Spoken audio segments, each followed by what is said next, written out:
Hello farmers, இனிமேல் எதை பற்றி போகிறோம்னா, நம்ம பயிர்களுக்கு வேப்ப எண்ணெய் ஸ்ப்ரே பண்ணுற பட்சத்தில் அந்த வேப்ப எண்ணெய் வந்து தண்ணியில் எப்படி சுலபமாக கரைக்கலாம் அப்படிங்கிறத பற்றியும், தண்ணியில் வேப்ப எண்ணெயை கரைச்சி ஸ்ப்ரே பண்ணுறது மூலயமா எந்த மாதிரி வேப்ப எண்ணெய் வந்து செயல்படும் அப்படிங்கிறத பற்றி தான் பார்க்க போகிறோம்.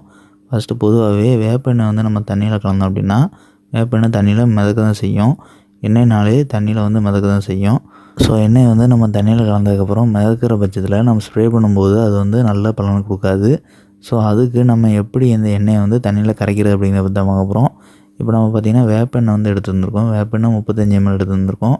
இது கூட நம்ம என்ன கலக்க போகிறோம் அப்படின்னா, மல்டிப்ளெக்ஸ் பிராண்டை சேர்ந்த மேக்ஸிவேட் அப்படிங்கிற வெட்டிங் ஏஜென்ட், அதாவது ஒட்டுப்பசை அப்படின்னு சொல்லலாம். இப்போ இதை வந்து நம்ம எடுத்துக்கூடிய 35 ml வேப்பெண்ணெய் கூட ஒரு 15 ml நம்ம கலக்க போகிறோம். இப்போ இதை கலந்ததுக்கு பிறகு நம்ம இதை வந்து நல்லாவே மிக்ஸ் பண்ணி விடணும். இது வந்து ஒரு எமுல்சிஃபிகேஷன் அப்படின்னு சொல்லலாம். அதாவது தண்ணியில் சுலபமாக வேப்பெண்ணெய் கலக்கிறதுக்கு நம்ம இந்த மாதிரி மிக்சர் ரெடி பண்ணுறோம். அதுக்கு ஒரு சப்போர்ட்டிங் ஏஜெண்ட்டாக நம்ம இந்த மேக்ஸிவேட்டை வந்து பயன்படுத்துகிறோம். ஸோ இந்த மாதிரி கலந்ததுக்கு பிறகு நீங்கள் பார்த்தீங்கன்னா தெரியும், கீழே இருக்கக்கூடிய வந்து நம்ம கலந்த மேக்ஸிவேட் ஆயில் வந்து மேலே வந்துருச்சு. மேக்ஸிவேட்னு சொல்லக்கூடிய அந்த ஸ்ப்ரெட்டிங் ஏஜெண்ட் வந்து கீழே ஆந்துருச்சு. இப்போ நம்ம வந்து இதை மிக்ஸ் பண்ணணும், பொறுமையாக ஸ்டிர் பண்ணணும். ஸோ நீங்கள் வந்து ஏதாவது ஜக்கில் ஏதாவது மிக்ஸ் பண்ணிங்கன்னா அது பிரச்சனை இல்லை. இல்லைனா பாட்டிலில் போட்டு ஷேக் பண்ணாலும் சுலபமாகவே மிக்ஸ் ஆயிரும். நம்ம வந்து இந்த 50 ml அளவு முடியிலேயே நம்ம வந்து மிக்ஸ் பண்ணுறோம். இப்போ நீங்கள் பார்த்தீங்கன்னா தெரியும், நம்ம ஸ்டிர் பண்ண ஆரம்பித்த உடனேயே கொஞ்சம் கொஞ்சமாக கீழே இருக்கக்கூடிய ஸ்ப்ரெட்டிங் ஏஜெண்ட் வந்து ஒயிட் கலரில் ஆயிடுச்சு.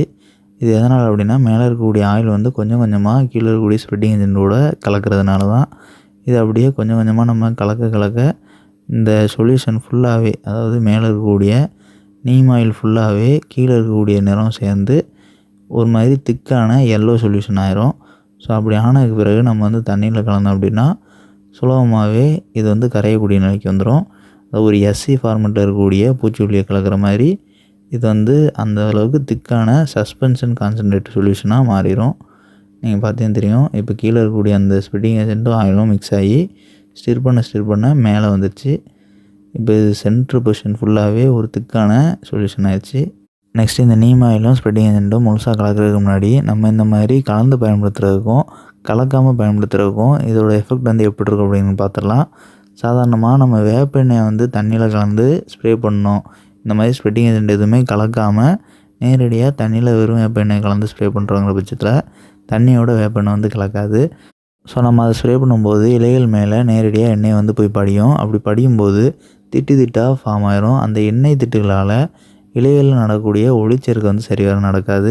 அதே நேரத்தில் இந்த எண்ணெய் திட்டுகள் ஃபார்ம் ஆகக்கூடிய இலைகள் எல்லாமே ஃபைட்டோடாக்சிட்டி ஏற்பட்டு கரிந்து கொட்டக்கூடும். இதுவே அதிக அளவு எந்த ஒரு செடிக்கும் இந்த மாதிரி ஆயில் வந்து மேலே ஃபுல்லாக ஸ்ப்ரெட் ஆகிருக்குங்கிற நிலையில் ஒளிச்சேர்க்கை சரிவர நடக்காமல் ஒட்டுமொத்த செடியோட ஆரோக்கியமே குன்றும். நெக்ஸ்ட்டு நம்ம இந்த மாதிரி வேப்பெண்ணெயை ஸ்ப்ரெட்டிங் ஏஜென்ட்டோட கலந்து ஒரு சொல்யூஷனை மேக் பண்ணி தண்ணியில் கரைச்சி ஸ்ப்ரே பண்ணும்போது எப்படி செயல்படுங்கிறத பற்றி பார்க்குறதுக்கு முன்னாடி, நீங்கள் வீடியோவில் பார்த்தீங்கன்னா தெரியும், நம்ம வந்து ஸ்ப்ரெட்டிங் ஏஜெண்ட்டையும் நீம் ஆயில் வேப்பெண்ணையும் கலந்துருந்தோம். இதை நல்லா 2 நிமிடம் ஸ்டிர் பண்ணியிருந்திருக்கோம், நல்லாவே கலக்கியிருந்திருக்கோம். கலக்கினதுக்கு பிறகு சொல்யூஷன் வந்து ரெடி ஆயிடுச்சு. ஸோ இதற்கு பிறகு நம்ம இந்த சொல்யூஷன் வந்து தண்ணியில் கலந்து பயிர்களுக்கு எந்த பயிருக்கு ஸ்ப்ரே பண்ணணுமோ அதுக்கு ஸ்ப்ரே பண்ணிட வேண்டியதான். அதாவது இந்த சொல்யூஷன் மேக் பண்ணதுக்கு பிறகு நம்ம வேப்பெண்ணெயை தண்ணியில் ஊற்றினா எப்படி திட்டாக ஃபார்ம் ஆகுமோ அதே மாதிரி தான் இந்த சொல்யூஷனுமே தண்ணியில் நம்ம கலக்கும்போது, அதாவது ஊற்றும்போது திட்டாக ஒவ்வொரு ட்ராப்லெட்டாக கலந்த மாதிரி இருக்கும். திக்காகவே இருந்த மாதிரி தான் இருக்கும். கிட்டத்தட்ட ஆயில் மிதக்கிற மாதிரி மிதக்கக்கூட சான்சஸ் இருக்குது. ஆனால் சாதாரணமாக எண்ணெய் நம்ம கலந்தோம் அப்படின்னா அது வந்து நம்ம என்ன தான் தண்ணியை கலக்கணுன்னாலும் கரையாது. ஆனால் இந்த மாதிரி நம்ம மேக் பண்ணுற சொல்யூஷனை ஊற்றுனதுக்கு பிறகு இந்த சொல்யூஷனை மேக் பண்ணுறதுக்கு நம்ம எவ்வளோ நேரம் இந்த மாதிரி கலந்துருக்கோமோ அதே மாதிரி நம்ம தண்ணியில் இதை ஊற்றுனதுக்கு பிறகும் நம்ம வந்து தண்ணியை நல்லா ஸ்டிர் பண்ணி விடணும். ஸோ அப்படி ஸ்டிர் பண்ணால் தான் இந்த சொல்யூஷன் வந்து முழுமையாக தண்ணியோட மிக்ஸ் ஆகும். அதற்கு பிறகு நம்ம ஸ்ப்ரே பண்ணும்போது தான் அதோட ரிசல்ட் வந்து 100% கிடைக்கும். அண்ட் இப்போ இந்த மாதிரி சொல்யூஷனாக மேக் பண்ணி நம்ம ஸ்ப்ரே பண்ணும்போது இது எப்படி ஆக்ட் ஆகும் அப்படின்னு பார்க்கும்போது, நம்ம ஸ்ப்ரே பண்ணும்போது செடி மேலேயும் இலை மேலேயும் எண்ணெய் திட்டுகளாக படியாது. எதனாலனா இது வந்து ஈவனாக ஸ்ப்ரெட் ஆகி ஒரு டைல்யூட்டான சொல்யூஷனாக மேக் ஆயிரும். ஸோ அதனால் சாதாரணமாக எந்த ஒரு பூச்சிக்கொல்லி ஸ்ப்ரே பண்ணும்போது எப்படி ஸ்ப்ரே பண்ணுவோமோ அதே மாதிரி தான் நமக்கு இருக்கும்.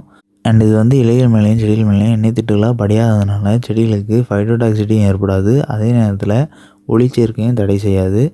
அண்ட் இந்த 2 இல்லாமல் பெனிஃபிட்ஸ்ன்னு பார்க்கும்போது, நம்ம ஸ்ப்ரே பண்ணக்கூடிய இந்த சொல்யூஷன் வந்து இலைகள் மேலே ஒரு மைன்யூட்டான சிறிய கோட்டிங்காக ஃபார்ம் ஆகும். இலைகள் மேலே அப்படி ஃபார்ம் ஆகக்கூடிய கோட்டிங் வந்து இலைகளுக்கு ஒரு ப்ரொடெக்டிவ் லேயர் அமையும். அதாவது இலைகளை பாதுகாக்கக்கூடிய லேயராக அமையும். அதே நேரத்தில் இந்த வேப்பெண்ணெய் வந்து இலைகள் வழியாக ஊடுருவி செடியில் நல்லா வேலை செய்கிறதுக்கான தன்மையை இந்த மேக்ஸிவிட் நம்ம கலந்து சொல்யூஷன் மேக் பண்ணி தண்ணியில் கலந்து ஸ்ப்ரே பண்ணும்போது கிடைக்கும். அண்ட் நெக்ஸ்ட்டு நம்ம இந்த மாதிரி ஸ்ப்ரெட்டிங் ஏஜென்ட் கூட வேப்பெண்ணெய் கலந்து ஸ்ப்ரே பண்ணுற மூலிமா இதோட தன்மை வந்து இலைகளில் ரொம்ப நாட்கள் நிலைத்து நிற்கும். ஸோ அதனால் நம்ம ஸ்ப்ரே பண்ணும்போது என்னென்ன புழுக்கள் பூச்சிகள் எல்லாம் இதனால் அஃபெக்ட் ஆகுதோ அது எல்லாமே இந்த மருந்தோட தன்மை இலைகளில் இருக்கிற வரை அஃபெக்ட் ஆக தான் செய்யும். அண்ட் இந்த வேப்பெண்ணெய் பயன்படுத்துகிற மூலிமா என்னென்ன பூச்சிகள் அழிக்கலாம், என்னென்ன பூஞ்சான நோய்களுக்காக இது வந்து பயன்படுத்தலாம் அப்படிங்கிறத பற்றி நம்ம தனியாக இன்னொரு வீடியோ மேக் பண்ணுறோம். அது வந்து அப்கமிங் டேஸில் பப்ளிஷ் ஆகும்.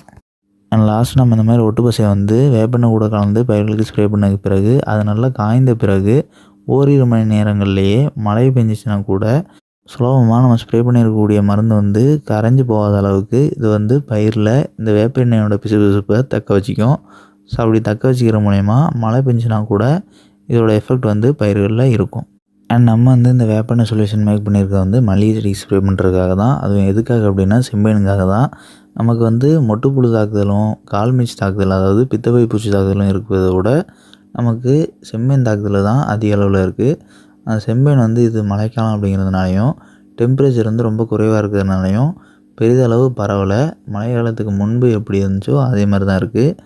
ஸோ நம்ம வந்து இந்த கான்டாக்ட் மைன்டிசைடு வந்து மழை காலத்தில் பயன்படுத்தும் போது அதோட ரிசல்ட் வந்து சுலபமாக கிடைக்காது. எதனாலனா பனி விழும்போது கான்டாக்ட் மைன்டிசைடு வந்து சுலபமாக அதில் வந்து கரைஞ்சிரும்.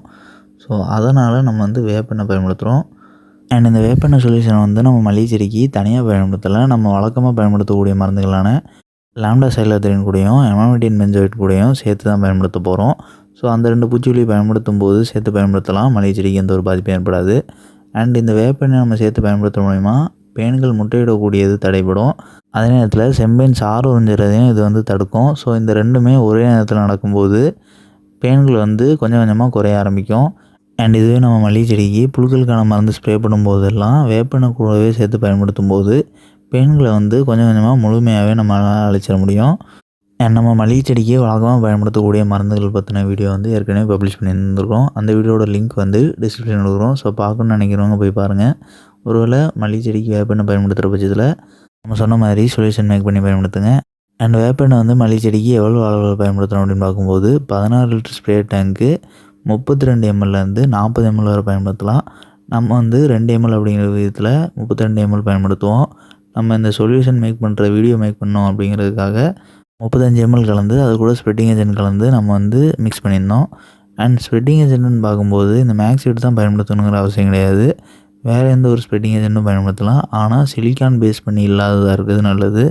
எதனால் அப்படின்னா சிலிக்கான் பேஸ் பண்ணி தயாரிக்கப்பட்டிருக்கக்கூடிய ஒவ்வொரு ஸ்ப்ரெட்டிங் ஏஜென்ட்டுமே அதிக விலைக்கு விற்கப்படும். ஸோ இந்த மாதிரி நான் அயானிக் சிலிக்கான் பேஸ்டு அதாவது சிலிக்கான் இல்லாத ஸ்ப்ரெட்டிங் ஏஜென்ட் வாங்கி பயன்படுத்தும் போது ஸ்ப்ரெட்டிங் ஏஜென்ட்டோட விலை கம்மியாக இருக்கும். ஸோ நம்ம அதிக அளவு எண்ணெயை கரைக்கிறதுக்காக கலந்துக்கிட்டோன்னா கூட பெரிதளவில் நமக்கு வந்து செலவு ஏற்படாது. ஸோ முடிஞ்ச அளவு இந்த மாதிரி எண்ணெயை நீங்கள் கரைச்சி பயன்படுத்துகிற பட்சத்தில் நம்ம சொல்லக்கூடிய இந்த மேக்ஸிவிட் மாதிரி சிலிக்கான் இல்லாத ஒட்டுப்பசை வாங்கி பயன்படுத்துங்க. அண்ட் இந்த வீடியோவில் டவுட் இருந்துச்சுன்னா கமெண்ட் பண்ணுங்கள். அண்ட் நம்மளோட வாட்ஸ்அப் சேனலோட லிங்க் வந்து கமெண்ட் பாக்ஸில் பின் பண்ணிக்கிறோம். ஸோ கிளிக் பண்ணி ஃபாலோ பண்ணிங்க. அண்ட் இன்னொன்று நம்மளோட செகண்டரி சேனலான அக்ரிக்ரோ ஷார்ட் சேனல்லையும் இந்த வீடியோவோட கொலாபரேட் பண்ணிக்கிறோம். ஸோ இந்த வீடியோ பப்ளிஷ் ஆகிருக்கக்கூடிய சேனலை நீங்கள் கிளிக் பண்ணிங்க அப்படின்னா அதில் வந்து 2 சேனல் வந்து காட்டும். ஸோ அதில் அக்ரிக்ரோ ஷார்ட் சேனல்லையும் மறக்காமல் சப்ஸ்கிரைப் பண்ணிங்க.